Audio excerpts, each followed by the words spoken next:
Hey there, folks. The number one Bladee fan from the Infinite Jukebox here with another quick album review, and today I wanted to talk about the new Bladee record, Cold Visions. Bladee and the rest of Drain Gang are pretty much directly intertwined with their fan base and fan bases, plural, I guess, at this point, because it's hard to even go near any project made by Bladee, made by an affiliate of Drain Gang, any of Blade's associates in Drain Gang, without seeing a large handful of mega fans, of drainers, of whatever you want to call them, frothing at the mouth for anything even slightly related to this collective. And while that has resulted in certain projects by Bladee being significantly more overhyped than the average output of any quote-unquote underground rapper, a term that gets harder to use with each passing release as Bladee continues to blow up, I do think that denying the impact he has made on alternative music at large would be pretty ignorant. And plus, drainers don't scare me as much as Swifties, so you guys at least have that going for you.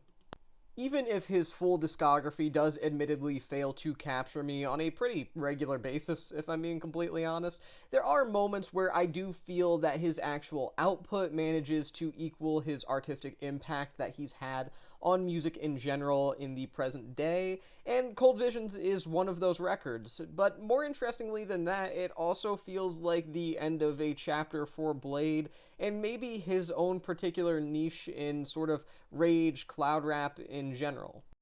I'm kind of surprised I'm saying this about a Bladee album at this point, but I genuinely think that some of the best vocal performances and vocal progressions that he's ever laid down are here on this record with tracks like False and Flatline, and I would say that that improvement in terms of delivery vocally, in terms of flow, kind of allows the rest of the record to feel stylistically elevated compared to some of his previous releases. I'm not necessarily saying that he manages to outclass all of his peers or anything like that, but I genuinely think that there are some really great moments here in terms of delivery, and that's especially shocking for me to say when a major qualm I've always had with his style and a lot of Drain Gang in general is that the flows tend to be kind of too awkward for their own good. There's also a pretty interesting degree of incorporation of fairly fresh influences here on this record, with tracks like Only God Is Made Perfect in particular, kind of going into this more industrial-leaning sort of sound. Not full-on industrial Death Grips kind of thing or anything like that, obviously, but at the same time, I do feel that it is industrial enough, or at the very least aggressive enough, that it feels like something new for Bladee to tackle, and for what it's worth, I think he tackles that sound pretty well. I actually would like to hear him over some more immediate instrumentals with some more direct and confrontational flows like on those tracks. I think that there's some of the best moments on the album, actually.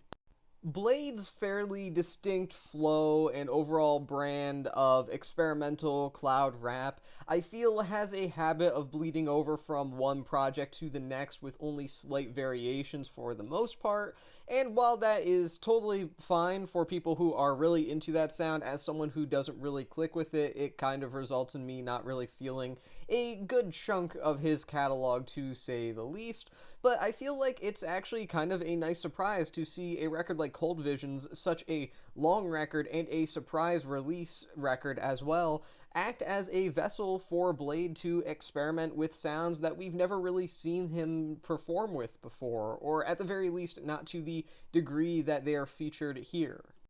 Even still, I don't think that this album is perfect, and I think that there are actually quite a few issues that do prevent this from being any magnum opus of sorts, despite the fact that this is easily one of his best albums to date. I think that Young Lean's periodic appearances feel kind of lackluster overall, with the exception of his appearance on I Don't Like People, which is actually pretty great. I almost feel like Young Lean now, at this point, represents what I feel like Bladee represented a couple of years ago, which is an artist whose impact very much overshadows the quality of the music itself. I feel like Young Lean's at a point where he's not really putting out anything super heavily of note that I really click with personally, and I also think that his impact is one of the biggest of any artist in general over the course of the past 20 years, almost objectively at this point, alongside the rest of Drain Gang. But I will say that I'm not really complaining about those roles kind of being switched because, I mean, Blade's out here kind of killing it on this record for the most part. It's a shame that Young Lean steps in so much to drag him down occasionally, even if that is to be expected considering the two are such close affiliates. I also don't think that I'm super in the minority of people here when I say that I feel like this album's maybe a little bit bloated. I'm probably in the minority of people who actually like Blade, but for people who don't, I feel like I'm not. This record's good. I like this album a lot. I think it's one of Blade's best to date. I feel like there's a ton of highlights here, but do I need over an hour of Cold Visions in my life? It's debatable. I think that there are a few throwaway tracks here that I could have done without, a few moments that even after several listens I don't really recall super vividly or anything like that, etc., etc. I just feel like this album had some fat that could have easily been trimmed off of it, but at the same time that would also arguably be compromising the artistic integrity and the huge amount of vulnerability that's on display from Blade here. So I mean, hey, to each their own, but for me personally, I think about 10 minutes or so of this could have been chopped off with a fair amount of ease.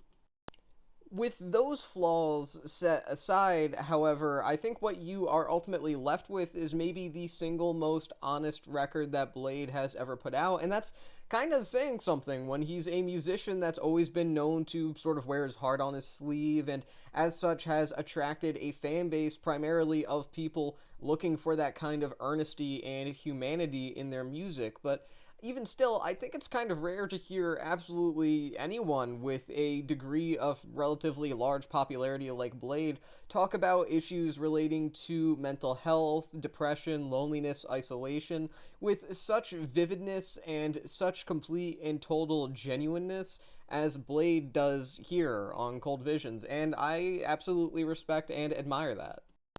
While I may find it to be an imperfect record, Blade has created something remarkably admirable and open-hearted in terms of this record, Cold Visions, and at the very least, as I walk away from this record, as I close out this quick review, the phrase, "you stupid bitch, get well," is something that I will most likely be telling myself at various points throughout the rest of my life. So, like, a couple more years, probably. So, thank you for that, Blade. Truly amazing. I'm going to give this record 3.5 stars out of 5. And with that being said, that is the end of this quick album review. Thank you for watching The Infinite Jukebox, and I will see you in the next one.